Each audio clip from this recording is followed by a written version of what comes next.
Hey, welcome everybody to the Streets is Talking. I want to give a special shout out to my co-host who's not with us today, JMc.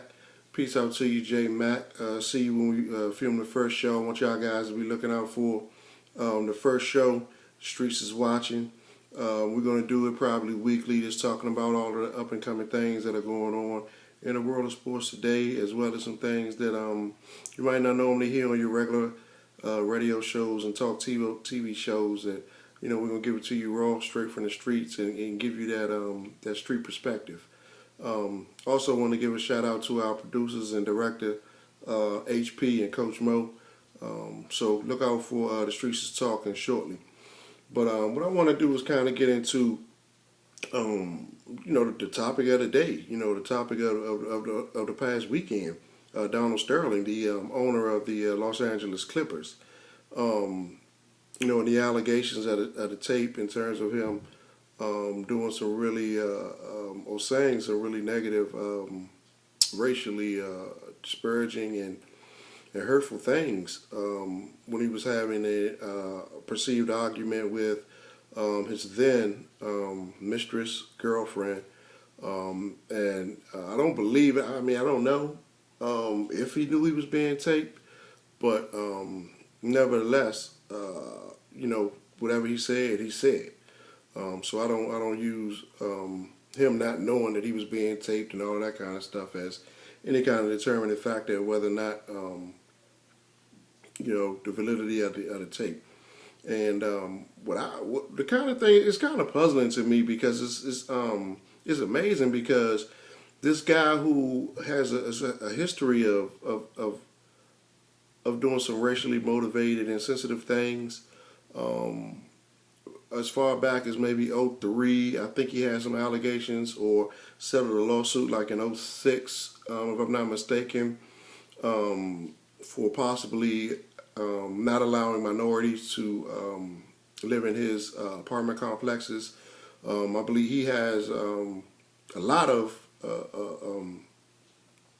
property, land, business development guy who owns a lot of apartment buildings and things of that nature.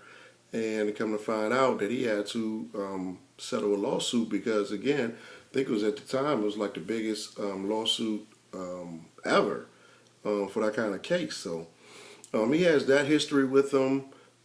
He has also, what makes it again kind of confusing is that along with the things in terms of being racially insensitive, he's done some things like he's had four African American coaches, I believe, if I'm not mistaken, including the one, the present one we have today with Doc Rivers.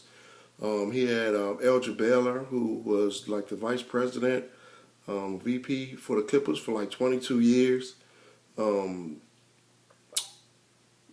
So he has those kind of things, and also with the monetary things, I believe that he was doing with the NAACP, who actually gave this man an award, maybe a Lifetime Achievement Award, and actually he was getting ready to give him another Lifetime Achievement Award. I'm like, wow, I thought you only lived once, So my question to, probably NAACP is, what is he getting this award for? Is it monetary? Is it kind of payoff? I don't know.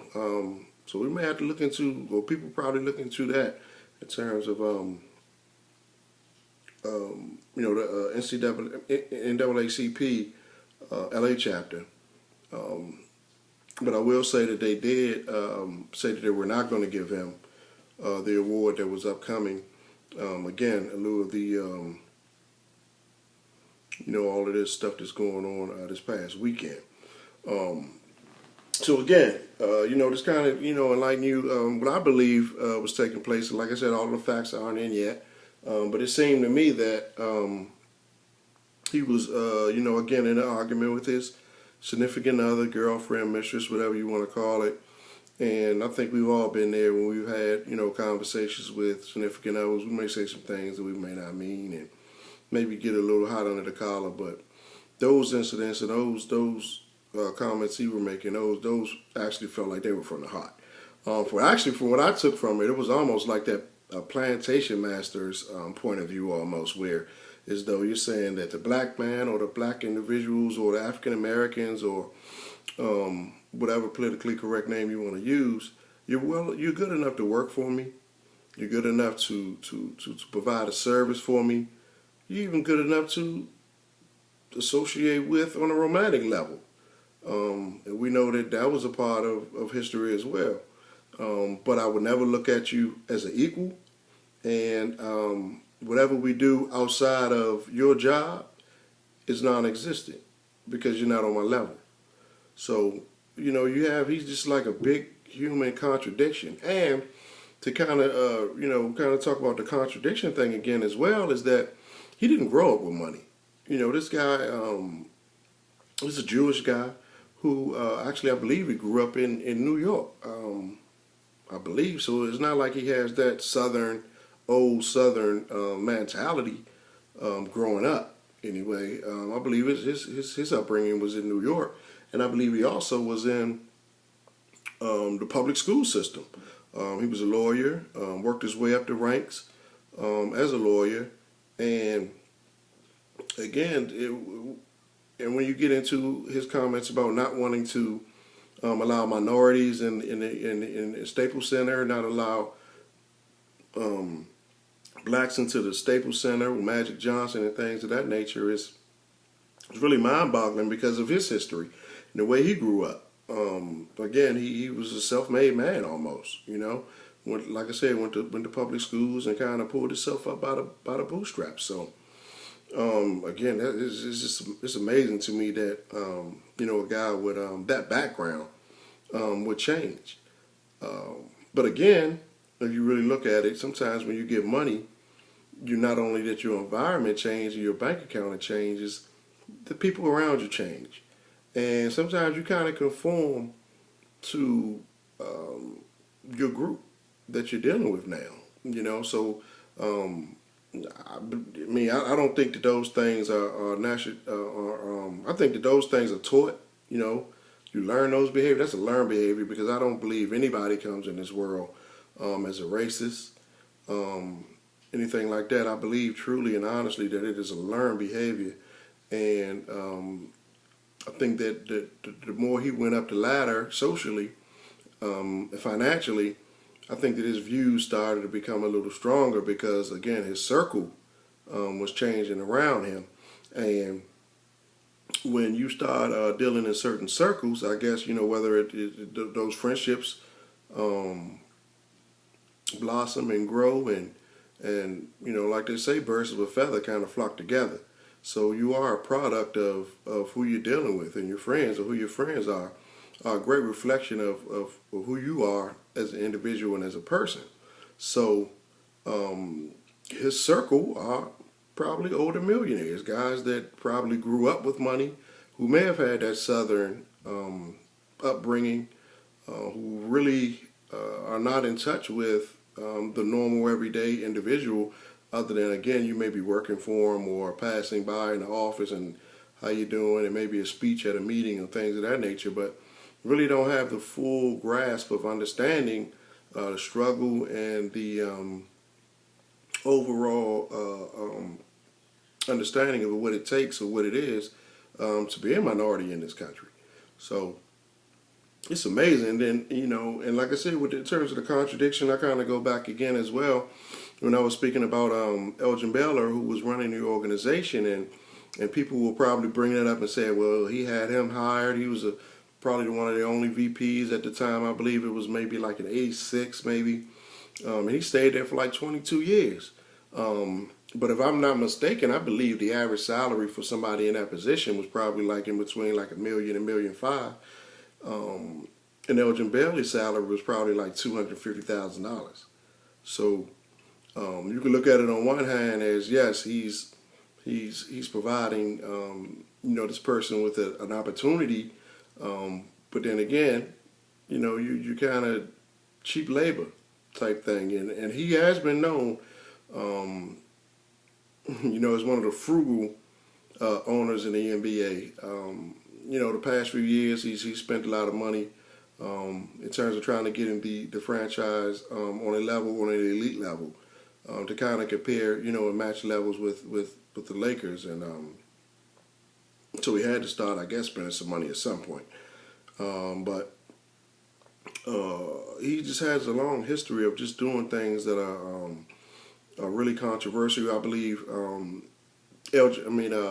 Brian Davis had some run-ins with him, and I think Brian Davis actually was trying to talk about this situation to anybody that would listen, and for whatever reason, it kind of went in everybody's ear and out the other. I'm not sure why, but I believe that Byron was singing this from the mountaintops for a while now, and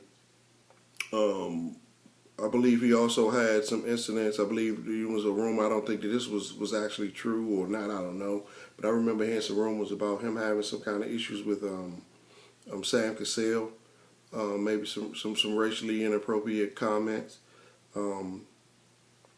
So this whole thing is really interesting, man, and it's sad that in 2014 that these attitudes are still being expressed and